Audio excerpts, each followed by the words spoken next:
That's your mindset to perform better on the second nationals where you won? I think the second time I was actually less focused on winning and more focused on just having the best day that I could with how my training was going. Uh, Almost every meet that I've done, I've had a lot of different like injuries or some kind of issue at the time, except for the last year I was lifting is when I kind of figured everything out.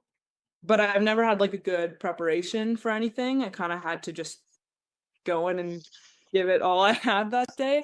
So I learned that, and then that was ended up being my mindset like moving forward. The first year just taught me a lot. I did a pretty big weight cut.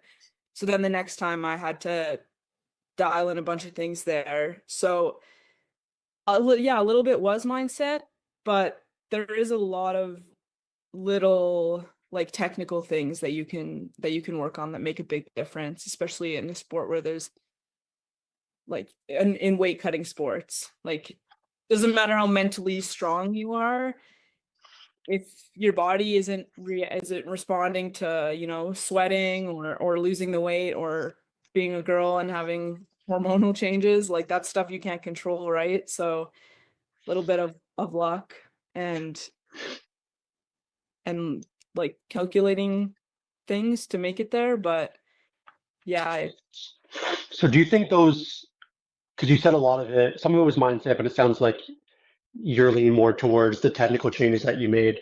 But I'm just curious, like, to poke you a little bit, like, do you think that those technical changes that you made to the weight cutting or training, don't you think it also like bled into your mindset too to put you in a better place to perform? yeah, like it did make me more confident. And also just the more you train, the more you compete, the more meets you do, it just it becomes easy. Like you're not stressed, like the whole process going into it, and it just becomes like another day of training kind of. So that is how I treated it. I had more fun with it and acted like I would going into training rather than some big event that needs to be like put on a pedestal. And yeah, things for me, things go a lot better when I'm relaxed.